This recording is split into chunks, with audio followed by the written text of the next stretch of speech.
Welcome to this short video that will cover the only activity that's not a summary activity within the Part C lecture notebook of the second module. So this is on experimenting with array arithmetic and order of operations.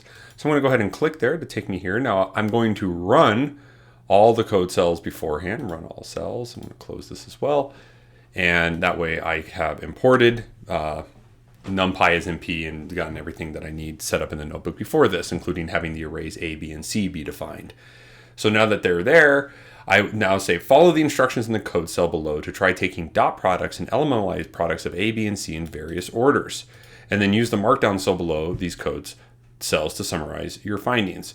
So you'll notice I have all these dot products written out for you in every order possible. So I try to take the dot product of A and B, the dot product of B and A, B and C, C and B, A and C, C and A with A, B with B, C with C. So that's every possible order with those two. There's 8 possible orders. It's 2 to the third power. So you'll see 1, 2, 3, 4, 5, 6, 7. Let me get that again. 1, 2, 3, 4, 5, 6, 7, 8, 9. I apparently can't do arithmetic correctly. So yeah, there's 9 different combinations that we can have here. Oh, because yeah, in this case, order matters. There's 3 different types, and I'm taking the combinations 3 squared, not not 2 to the third, 3 squared. So anyways, you just try to run through all of these, and so not all of them will work. I'll just kind of run through to that point. And you're going to see value errors in quite a few of them. That's fine. Some of these are meant to fail. So you're just supposed to try to make kind of sense of this. You're supposed to use the markdown cell below to summarize your findings about when it's allowed. So, A and B and C, if you come up here to where they're defined, A is a 3x4 array, B is a 4x3, and C is a 4x4. They're all 2D arrays, but of different shapes.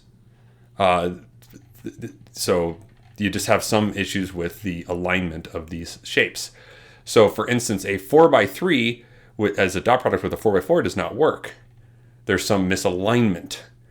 Similarly with this dot product of a 4 with a 3-4, that doesn't work. Yet A times C, right? A times C works with this dot product. It's just like a standard linear algebra type dot product between arrays. It treats them like matrices. But C times A does not necessarily work. So just because you can multiply in the sense of what this dot operation does between A and C doesn't mean that you can switch the order and expect it to work.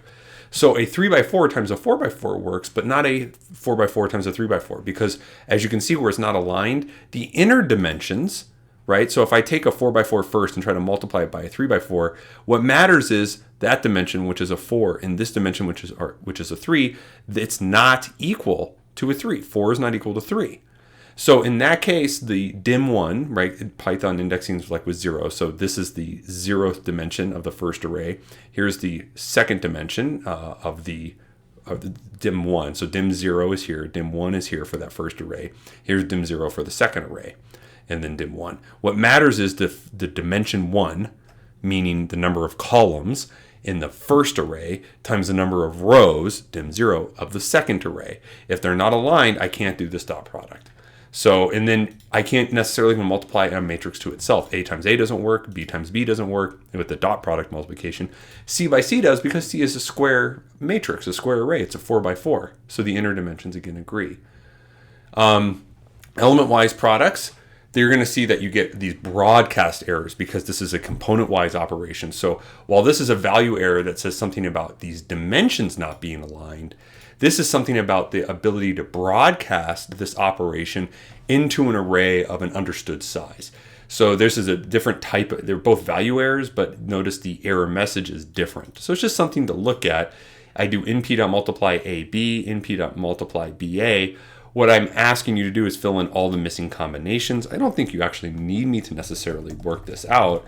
But what you can basically do if you like, so I have A, B, and BA. If you come here, that's how I started this, A, B, and BA. You could copy, if you like, all of these dot products.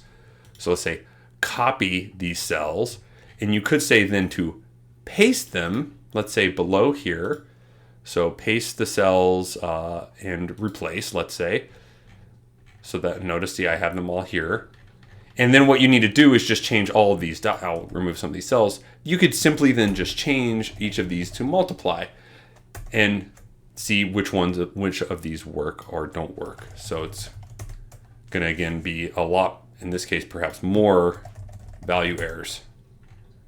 So you just have to go through, change all of these to multiply, and you'll have gone through every combination, which is what I'm asking you to do in this code comment. Fill in the missing combinations here to see what works and what does not. And then again, I'll change this to multiply and run that and multiply.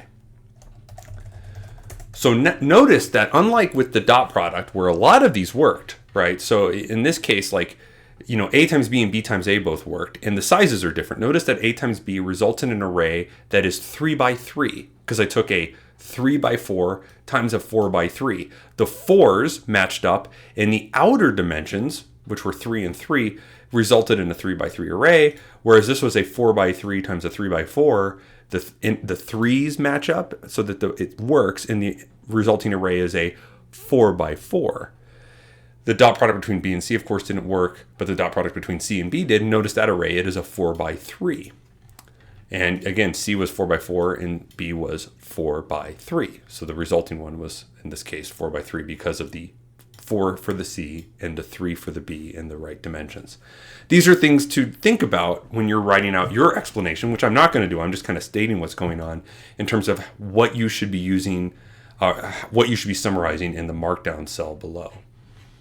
But notice with the multiply, most of these are not working. A times b doesn't work, b times a doesn't work, b times c doesn't work, c times b, a times c, and so on, because all these shapes are different. But now a times a works, b times b works, c times c works, and the arrays are of the same shape as before, as the actual array a, the actual array b, and c respectively, which was much different than what we saw with the dot product, where c by c worked with the dot because it was a 4 by 4, but b times b with the dot multiplication and also the a times a with the dot multiplication did not, but the component-wise multiplication works as it should when the arrays are the same size. So there's, you know, maybe more code cells than you need, but you can do more experiments and even create arrays of different shapes and sizes so that you can do your own experiments and play around with it. But then just make sure to use this markdown cell to summarize your findings. That's pretty much it for the activity here.